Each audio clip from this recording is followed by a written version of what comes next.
শুধুমাত্র আমার একটু অসতর্কতার জন্য আমার মেয়ের এত বড় বিপদ, এত কষ্ট আর ভোগান্তির তো শেষই নাই বলতে গেলে। আমি আমার মতো যারা বাচ্চার মায়েরা আছেন তাদেরকে বলতে চাই যে নিজের সন্তানকে নিজেই খেয়াল করে রাখবেন। অন্য কারোর দায়িত্বে রাখা উচিত না নিজেদের সন্তানকে।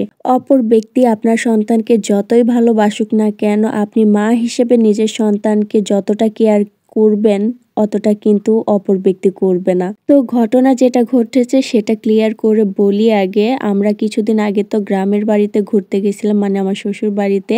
তো সেইখানেই গিয়ে এত বড় একটা বিপদের মধ্যে পড়ি আমার মেয়েকে নিয়ে।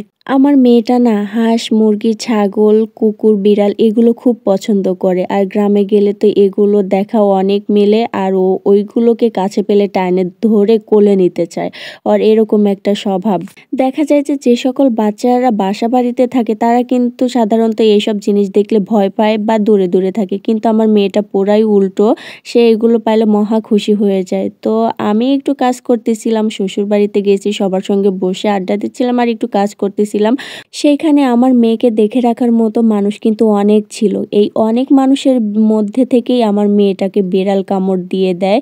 মানে সে বিড়ালটা বসেছিল আর বিড়ালের লেজ ধরে টান দিছে, মানে কাছে গিয়ে তাকে আদর করতে চাইছে, কিন্তু দুষ্টু বিড়ালটা না বুঝে আমার মেয়েটার হাতে কামড় লাগাই দেয়।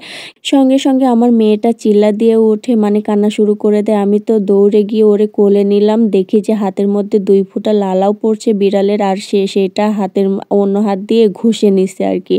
তো বিড়াল কামড় দিয়ে যে খুব একটা ক্ষত বা রক্ত এরকম কোনো কিছু হয়নি, কিন্তু 2টা যে দাঁত বসছে সেই দাঁতের চিহ্নটা ছিল।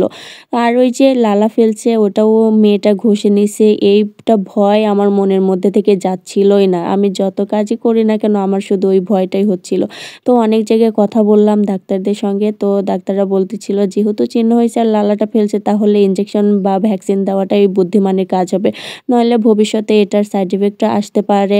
আর দেখো এইখানে যখন আমার মেয়েটাকে সুচ বিঁধাচ্ছিল, আল্লাহ, আমার মনে হচ্ছিল যে আমার কলিজার মধ্যে এই সুচটা বিঁধাচ্ছে। আমার মেয়ে এমন জোরে চিল্লানি দিছে, আমারও তো খুব খারাপ লাগতেছিল। কি করব এখন, উপায়ও তো নাই। মেয়েটাকে সুস্থ রাখার জন্য আমার এতটুকু কষ্ট করতেই হবে।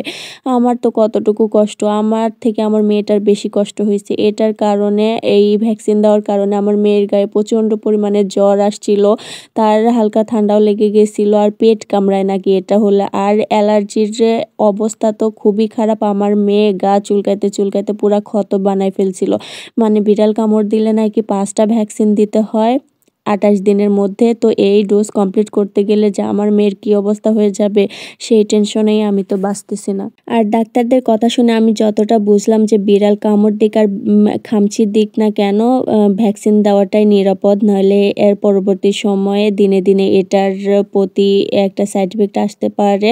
যেমন ধরো বাচ্চাদের কম কথা বলা, গাল ফুলে যাওয়া বা মুখ থেকে লালা পড়া এরকমটা। আর এর থেকেও বড় সতর্কতা হলো ছোট বাচ্চাদের কুকুর বিড়াল থেকে দূরে রাখাই সব থেকে উত্তম বা বুদ্ধিমানের কাজ। তো যাই হোক, আমার যা অন্যায় হবার সেটা তো হয়েই গেছে, এখন বাদবাকি আল্লাহ ভরসা। আপনারা সবাই আমার মেয়েটার জন্য দোয়া করবেন, সে যেন তাড়াতাড়ি সুস্থ হয়ে যায়।